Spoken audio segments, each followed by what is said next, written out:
Salut à tous, c'est BizBiz. Alors aujourd'hui l'épisode 944 du Zappimage. Comme d'habitude, n'hésitez pas à installer l'application OneFootball pour suivre toute l'actualité du foot. Les liens sont en première ligne de description. Donc on commence avec la soirée de Coupe d'Europe hier, l'Europa League. On va parler des deux clubs français. On commence avec les Verts de l'AS Saint-Etienne qui se déplaçaient en Ukraine du côté de Alexandria.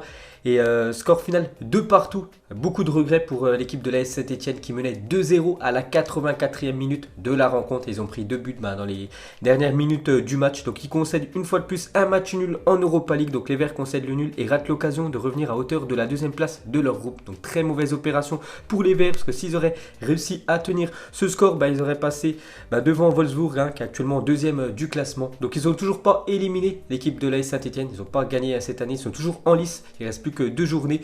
Mais hier, ils auraient pu prendre les 3 points du côté de l'Ukraine. De grosses désillusions pour les Verts.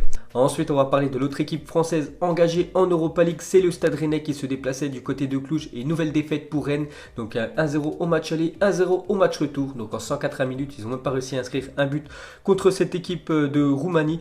Donc maintenant, c'est officiel. Le Stade Rennais est officiellement éliminé de l'Europa League. Après la saison dernière, magnifique. Ils ont quand même éliminé le Betis Séville. Ils ont fait douter, on peut dire, l'équipe de Arsenal. Mais cette année, ça a été catastrophique. Rennes en Coupe d'Europe. Donc Rennes et la Coupe d'Europe, cette année, c'est fini. Et pour finir avec eux, donc un petit coup d'œil au classement. Pourquoi c'est fini parce que dans le groupe E, ils ont seulement un point. Il y a juste un match nul sur 4 matchs. Un match nul, 3 défaites pour le Stade Rennais. On peut voir que les autres équipes, surtout l'équipe qui est classée actuellement deuxième Cluj, il y a trop de points de différence. Donc voilà, c'est fini pour Rennes en Europe.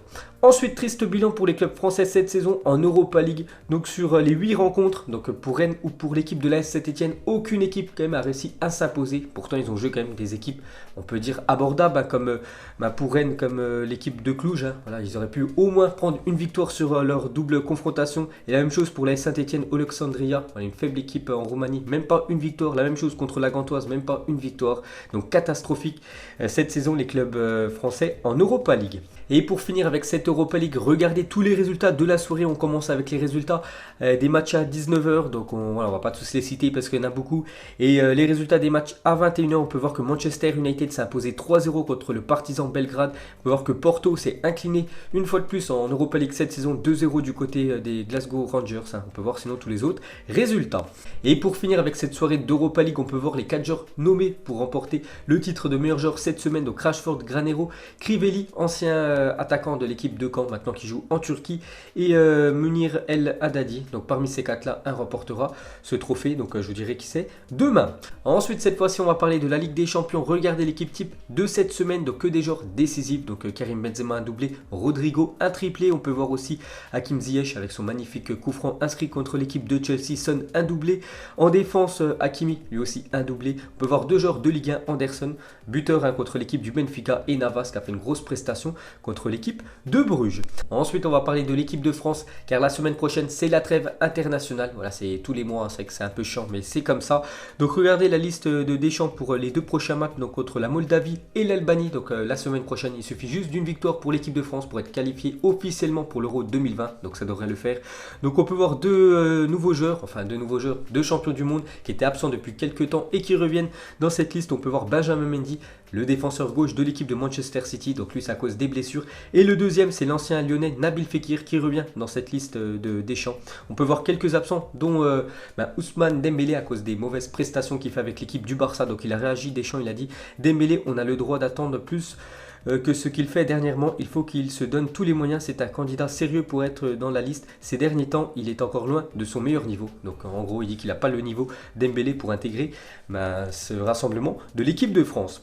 Ensuite, on continue avec Deschamps. Il parle de Camavinga. Vous savez que Camavinga, depuis quelques jours, est officiellement français. Donc l'obtention de la nationalité française de Camavinga, c'est une très bonne chose pour lui et le foot français. Il est très jeune, mais fait déjà de belles choses avec Rennes. L'avenir semble radieux pour lui et il est supposé arriver un jour avec nous. Donc après, il ne faut pas griller les étapes qui commencent déjà avec les équipes jeunes, de l'équipe de France U19, l'équipe de France Esport et pourquoi pas un jour intégrer l'équipe de France 1.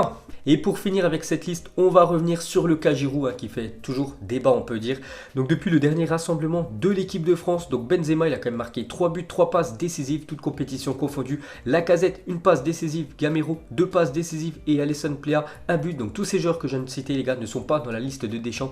Et Olivier Giroud qui a joué seulement 20 minutes en 5 matchs avec l'équipe de Chelsea depuis le dernier rassemblement, c'est très peu, 20 minutes seulement.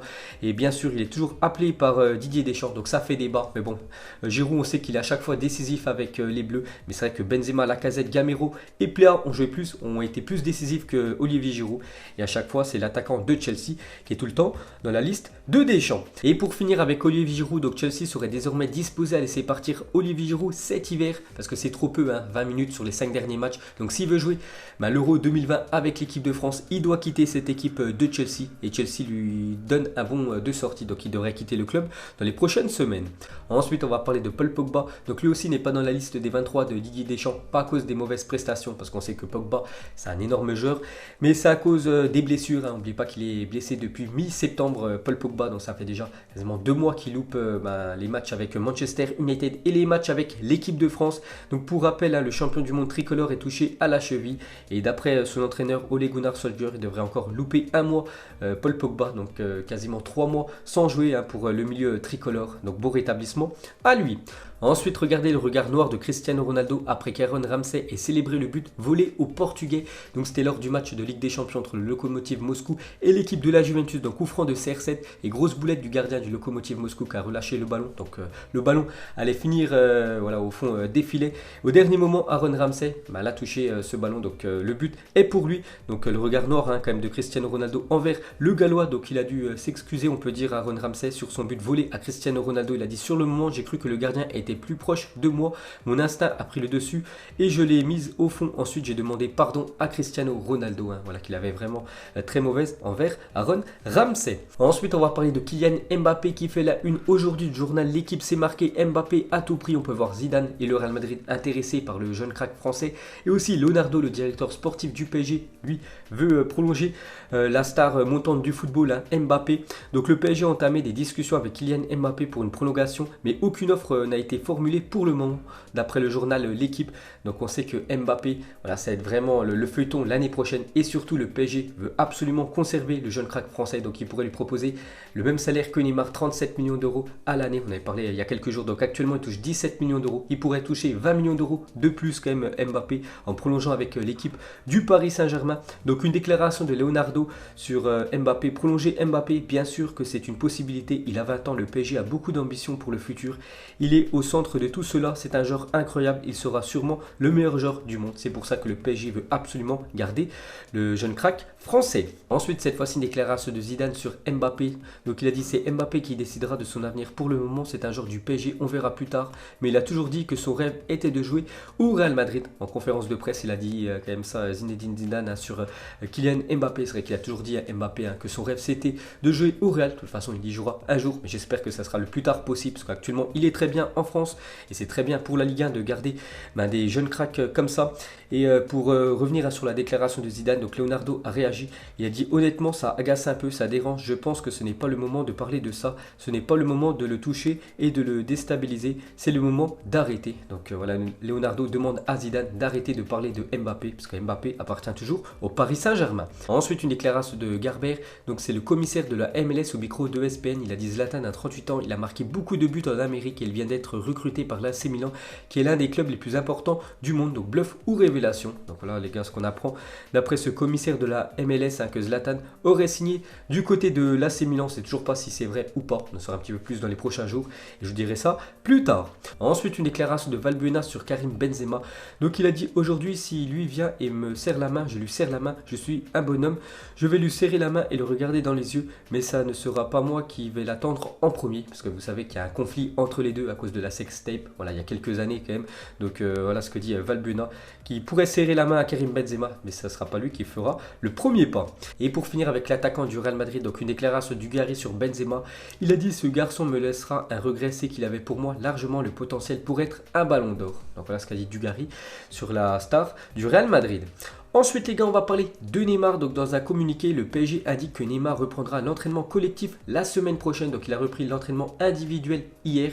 Donc pour l'entraînement collectif avec tout le groupe du Paris Saint-Germain, ça sera la semaine prochaine. Donc bonne nouvelle pour le PSG et pour la star brésilienne. Et pour finir avec Neymar, donc veut être à Madrid, pas pour jouer au Real Madrid, mais pour jouer contre l'équipe du Real Madrid en Ligue des Champions. Ça sera le 26 novembre prochain. Actuellement on est le 8 novembre, c'est dans 2 semaines. Donc voilà, Neymar veut jouer ce match contre le Real Madrid lors de la 5e journée de Ligue des Champions. Ensuite les gars, on va parler de l'équipe du FC Barcelone. Donc 22 équipes ont marqué plus de buts que le Barça en Ligue des Champions cette saison. C'est pour vous dire qu'en attaque niveau Barça, c'est très compliqué cette saison. En Champions League, donc 4 buts après 4 matchs, c'est quasiment le pire bilan depuis 10 ans pour le club Blaugrana. Pour vous dire qu'il y a un problème en attaque. Pourtant ils ont quasiment la meilleure attaque de la planète avec Messi, Suarez, Dembélé, Griezmann. Mais ils n'arrivent pas à marquer seulement 4 buts après 4 matchs. C'était plus arrivé depuis plus de 10 ans. Et pour finir avec l'équipe du FC Barcelone, donc il y a quelques jours les gars, je vous ai dit le malaise entre Griezmann et Messi, donc je vous ai montré une photo, il y avait même des autres situations que Messi aurait pu faire la passe à Griezmann mais il ne l'a pas fait, donc l'action qui illustre le nouveau boycott de Messi contre Griezmann, l'Argentin a eu 3 situations où il pouvait faire la passe mais il a préféré jouer tout seul, révélateur d'un énorme malaise Griezmann au Barça, bien sûr, et à chaque fois Messi n'a pas marqué le but et c'est vrai qu'à chaque fois sur ces situations là, il aurait pu faire la passe à Antoine Griezmann qui était mieux placé. Ensuite, l'ex-Miss France Flora Coquerel raconte comment David Luiz, ancien joueur du Paris Saint-Germain, l'a dragué de manière très gênante. Donc elle a dit « Il m'avait envoyé plusieurs messages en anglais, il était très lourd. Il me félicitait pour tout ce que je faisais, il commentait toutes mes stories tout le temps, mais c'était hyper gênant. David Luiz, un vrai charreau. Donc on peut voir que David Luiz voulait serrer l'ex-Miss France, Flora Coquerel. Ensuite, cette image de Alexander Arnold face à Genk a rappelé des mauvais souvenirs aux supporters du Barça avec ce corner mythique, joué en 2-2 et ce magnifique but de Divock Origi. Donc il y a eu la même situation contre l'équipe de Genk. Bon après il y avait un joueur qui s'est juste mis devant. Enfin l'équipe belge s'est pas fait punir comme l'équipe du Barça. Ensuite, officiel, Karl Toko Ekambi est élu meilleur joueur du mois d'octobre en Liga. Donc félicitations au Camerounais et ancien joueur de Liga, vu qu'il évoluait du côté de Angers il y a quelques saisons. Donc c'est lui le meilleur joueur en Liga pour ce mois d'octobre. Ensuite, officiel, Tottenham annonce que Hugo Lloris a finalement été opéré du coup de gauche et est sur la bonne voie pour reprendre l'entraînement début 2020. Vous savez qu'Hugo Lloris s'est blessé grièvement il y a quelques semaines. Donc il s'est fait opérer, il ne devait pas se faire opérer, du coup il s'est fait opérer. Donc il devrait reprendre l'entraînement avec l'équipe de Tottenham début 2020. Ensuite, une mauvaise nouvelle pour Lyon avant le choc dimanche contre Marseille. Donc Memphis Depay, victime d'une lésion musculaire aux ischio-jambiers, est forfait pour Marseille-Lyon. On sait que Depay, depuis le début de saison, c'est tout simplement le meilleur joueur lyonnais. Et il ne sera pas de la partie contre l'équipe de Marseille au stade Vélodrome. Donc gros coup dur pour les Lyonnais. Et pour finir avec Lyon, on va parler d'un autre joueur. On va parler de Bertrand Traoré. Donc on a parlé que lors du match contre le Benfica mardi soir en Ligue des Champions, ce domicile a été cambriolé. Donc où les cambrioleurs ont notamment réussi à forcer puis vider un coffre-fort dans la maison de Traoré de l'argent liquide ainsi que de luxueuses montres de luxe ont été emportées. Le préjudice s'élèverait à 300 000 €. Donc mauvaise soirée pour l'attaquant lyonnais. Ensuite, officiel, l'attaquant de Wolverhampton, Adama Traoré, change de nationalité pour jouer avec le Mali. Il y aura donc maintenant 3 Adama Traoré en sélection du Mali. Donc je me souviens de ce joueur qui avait marqué un doublé contre l'équipe de Manchester City cette saison. Son équipe s'est imposée 2-0 du côté du stade de City. Et une petite parenthèse pour ceux qui jouent à FIFA les gars et qui ont sa carte FUT. Donc voilà, il va changer de nationalité. Donc avant c'était un Espagnol. Il passe avec le Mali. Donc sa carte risque de perdre quelques crédits parce que la sélection malienne est moins cotée, on peut dire, que la sélection espagnole dans le jeu FIFA Ultimate Team. Et pour finir ce zappimage, n'oubliez pas que ce week-end, il y a des belles affiches en Europe. Donc déjà, le Bayern Munich contre le Borussia Dortmund. Il y a aussi un beau Leicester contre Arsenal. Leicester est très bien classé cette année en Première Ligue. Il y a le choc du week-end, Liverpool contre Manchester City, Betis Séville contre le FC Séville, le derby sévillan, Juventus Turin, l'AC Milan et l'Olympico Marseille contre l'équipe de Lyon. Donc voilà les gars, la fin de ce zappimage 944. Donc si ça vous a plu, un petit like et je vous ferai l'épisode 945 demain. Donc moi je vous laisse et je vous dis à la prochaine. Comme d'habitude, ciao à tous.